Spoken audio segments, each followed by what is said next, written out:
Hi everyone, कैसे हो आप सभी लोग। आई होप आप लोग अच्छे होंगे। मैं हूं राहुल जयसवाल एंड स्वागत करता हूं आप सभी का एक बार फिर हमारे यूट्यूब चैनल JR ट्यूटोरियल्स में। फ्रेंड्स, आज अगेन आपके सामने एक मोस्ट इंपॉर्टेंट हिस्ट्री का लेक्चर वीडियो लेकर आ चुका हूं दोस्तों, जिसमें आज के दिन हम लोग पढ़ने वाले हैं हमारे 9th स्टैंडर्ड के लिए हिस्ट्री सब्जेक्ट का जो हमने चैप्टर की शुरुआत की थी दोस्तों, जिसका नाम है चैप्टर नंबर 5 एजुकेशन। तो आज हम इस पर्टिकुलर चैप्टर का लेक्चर नंबर 5 आपके लिए लेकर आ गए हैं, जो कि अगेन एक बहुत ही ज्यादा इंपॉर्टेंट लेक्चर वीडियो होने वाला है। और आपको बता दो यार दोस्तों कि ये जो लेक्चर है ना, इस चैप्टर का आखिरी लेक्चर वीडियो होने वाला है, क्योंकि आज हमारा ये जो चैप्टर है एजुकेशन, ये हो जाएगा टोटली 100% कंप्लीट। जी हाँ दोस्तों, ठीक है। तो जस्ट इसके पहले के जो लेक्चर थे, लेक्चर नंबर 4 तक हमने बहुत सारी चीजें आपको पढ़ाई कि एजुकेशन क्या होता है, primary education, secondary education, higher education, किस प्रकार बहुत सारे रूल्स एंड रेगुलेशन बनाए गए थे, एनसीईआरटी क्या होता है, इग्नो क्या होता है, ओपन यूनिवर्सिटी मैंने बताया था। तो ये सभी चीजें हमने इसके पहले के लेक्चर्स में कवर कर लिए हैं। अगर आपने नहीं देखा है प्रीवियस वीडियोस, तो पहले जाके पहले प्रीवियस देख लो यार, इसके पहले के वीडियोस देख लो, तभी तो आपको आगे का समझेगा ना यार। तो पहले वो देख लेना, ठीक है, टेंशन मत लेना बिल्कुल। और ये लेक्चर नंबर 5 भी कंटिन्यूस देख लो, पूरा चैप्टर अच्छे से समझ में आ जाएगा, चैप्टर खत्म हो जाएगा। और साथ में प्लेलिस्ट को भी चेक करते रहना, क्योंकि बाकी जो सब्जेक्ट है, पूरा का पूरा साइंस, पूरा का पूरा मैथ्स, आपके जितने भी चैप्टर से आपके सिलेबस के अंदर पूरा कंप्लीट कर दिया है, पूरे वीडियोस बने हुए हैं। आप जाओ चेक करो, आराम से बैठ के पढ़ो, जितना हो सके उतना कंसेप्चुअल नॉलेज को क्लियर करो। साथ में 2 और चैनल है हमारे, JR टॉक्स जो करियर गाइडेंस के लिए हेल्पफुल है आपके लिए, और JR व्लॉग्स थोड़ा सा एंटरटेनमेंट हम वहां पे प्रोवाइड करते हैं आपके लिए, पर्सनल चीजें, मेरा व्लॉगिंग करता हूं मैं वहां पे। तो अगर आप देखोगे तो आपको पसंद आएगा, डेफिनेटली सब्सक्राइब कर देना अगर अच्छा लगेगा तो, ठीक है। चलिए शुरुआत करते हैं आज के इस लेक्चर वीडियो की, लेक्चर नंबर 5। तो सबसे पहले क्या पढ़ना है हमें, टॉपिक क्या है आज का।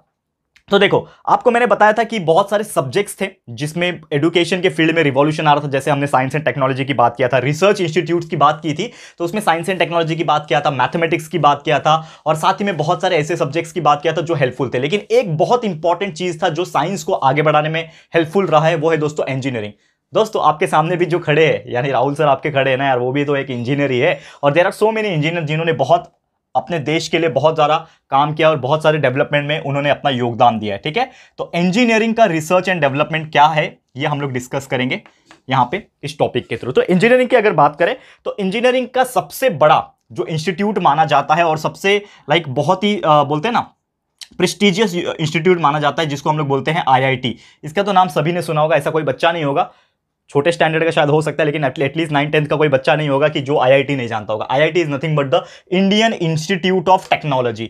तो इंडियन इंस्टीट्यूट ऑफ टेक्नोलॉजी ऐसे टेक्नोलॉजी इंस्टीट्यूट्स होते हैं पूरे इंडिया के अंदर, जो कि टॉप लेवल के इंजीनियरिंग कॉलेजेस को प्रोवाइड करते हैं और टॉप लेवल के इंजीनियरिंग ग्रेजुएट्स को क्रिएट करते हैं। इन शॉर्ट देखो, हमने भी इंजीनियरिंग किया है, लेकिन जो हमने इंजीनियरिंग किया है ना, वो एक नॉर्मल मीडियम लेवल के कॉलेज का किया है, ठीक है ना। जो हम लोग को IIT में एडमिशन नहीं मिला, क्योंकि IIT में एडमिशन लेने के लिए आप जानते होंगे तो JEE जो होता है, जेई हो गया, जेई मेंस हो गया, ये सब चीज को क्वालिफाई करना पड़ता है, एडवांस लेवल पे जाना पड़ता है, तब जाके आपको IIT में एडमिशन मिलता है। आप सभी जानते हैं, और आज के डेट में तो सभी जेई का प्रिपरेशन करते हैं, मेंस का, एडवांस का प्रिपरेशन करते हैं, तब जाके कहीं वो IITian बन पाते हैं। करेक्ट है, समझ में आ रहा है। और इसके लिए बहुत ज्यादा कंपटीशन है, बहुत सारे लोग कितना से कितना पैसा चार्ज करते हैं JEE पढ़ाने के लिए, मेंस पढ़ाने के लिए। लेकिन ट्रस्ट में दोस्तों, थोड़ा सा और टाइम लगेगा। अभी तो हम लोग पूरे महाराष्ट्र बोर्ड के ऊपर फोकस है, लेकिन थोड़ा सा मंथ के बाद, कुछ मंथ के बाद हम लोग JEE भी इसी प्लेटफॉर्म पे स्टार्ट करने वाले हैं, वो भी एकदम टोटली फ्री ऑफ कॉस्ट।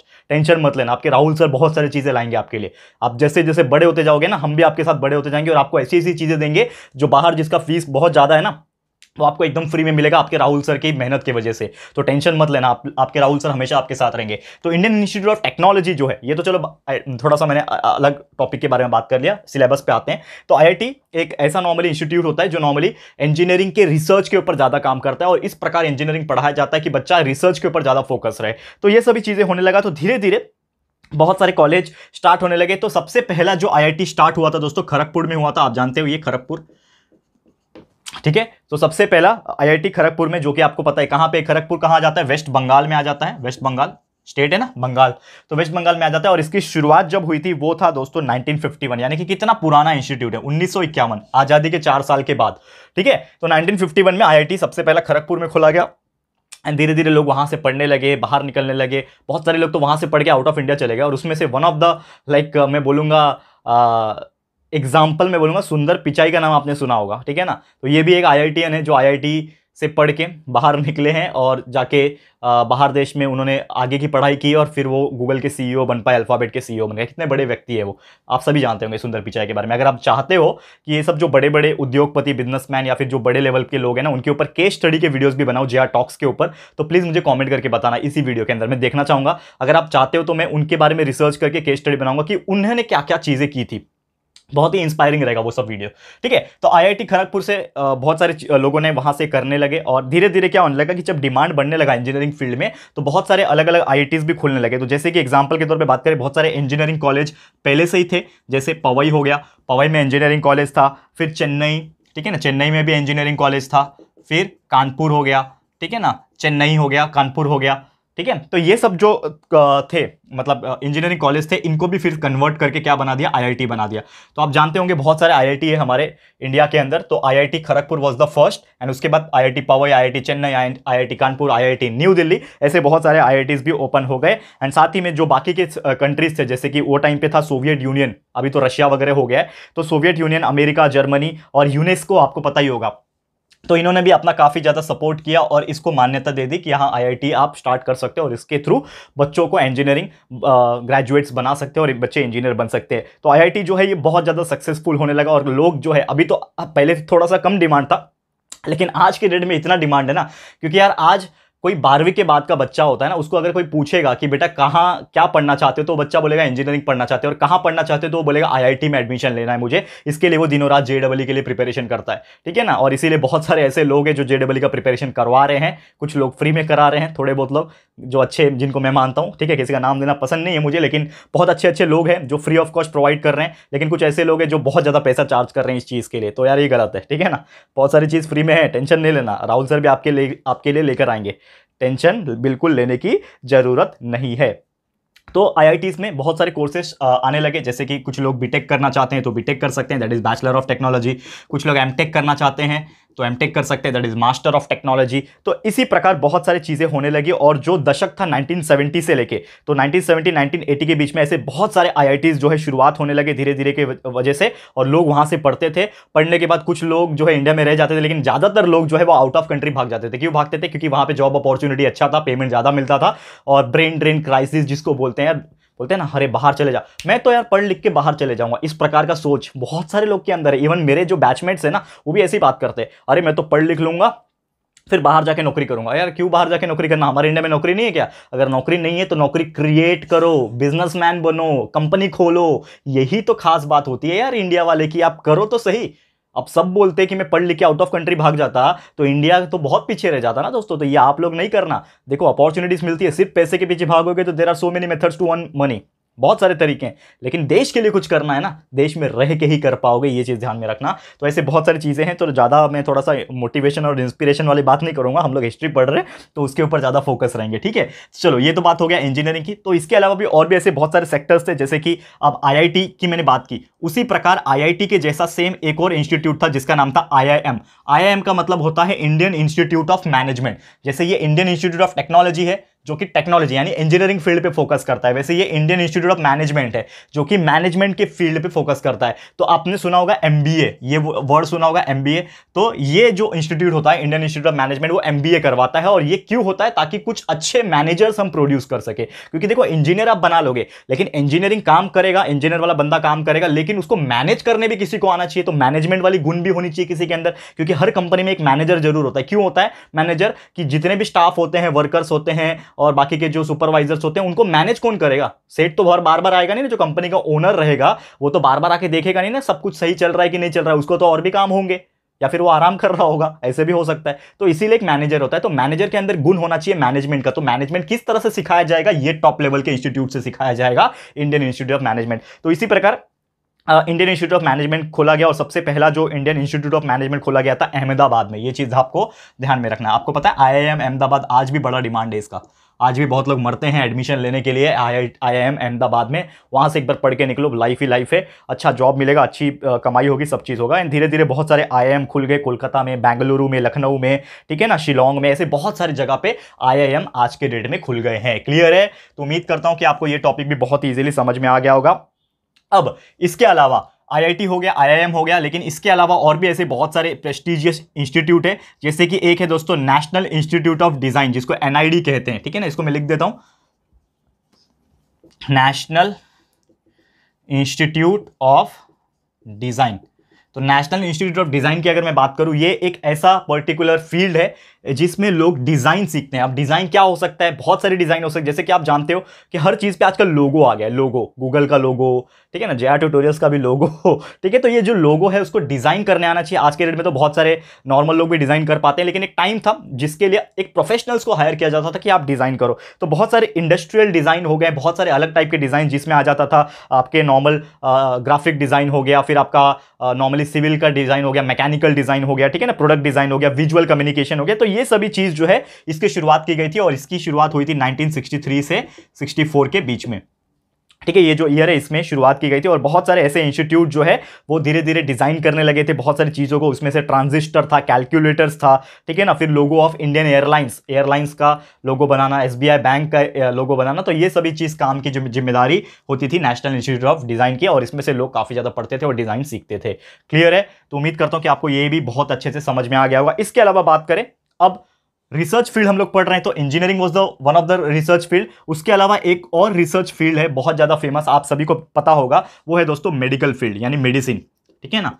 तो रिसर्च जो है मेडिसिन में भी बहुत ज्यादा होने लगा, मेडिकल फील्ड में भी बहुत ज्यादा होने लगा, क्योंकि आपको पता है कि जब हमारा आजादी हुआ, इंडिपेंडेंस के बाद का जो टाइम था, तो बहुत ज्यादा चैलेंजिंग हमारे लिए ये भी था कि हम हेल्थ को कैसे मेंटेन करें, ठीक है ना। पहले के जमाने में तो लोग लाइक काढ़ा वगैरह पी लेते थे, पहले के लोग कम बीमार भी पड़ते थे ना, क्योंकि पॉल्यूशन नहीं था और बाकी जंक फूड खाने की आदत नहीं थी, हम लोग सादा सुखी जीवन जीते थे, तो ज्यादा बीमारी लोगों को होता भी नहीं था, बहुत कम होता था। लेकिन आज के डेट में देखो दुनिया भर की बीमारी आ गई, पता नहीं क्या क्या अलग बीमारी आ गई। एक तो नया बीमारी आ गया जिससे हम लोग 2 साल से पीछा नहीं छुड़ा पाए, जिसका नाम है कोविड-19। समझ में आ रहा है दोस्तों? तो एक एक बीमारी आ गई, और ये कहीं ना कहीं यार इंसान का ही हाथ है इसमें। लेकिन उस टाइम पे थोड़े से कम थे, तो वो जमाने में एक तरीके से एक इंस्टीट्यूट खोला गया था जिसका नाम था ICMR, Indian council of medical centre, ICMR, ठीक है, Indian council of medical research, जिसको हम लोग बोलते हैं आईसीएमआर। तो ये एस्टैब्लिश किया गया था 1949 में, जिसमें नॉर्मली मेडिकल फील्ड की जिम्मेदारी इनको सौंपी गई थी कि यार आप लोग ही रिसर्च करोगे, बहुत सारी चीज़ों की खोज करोगे। जैसे आपको दवाई अगर खोजना है,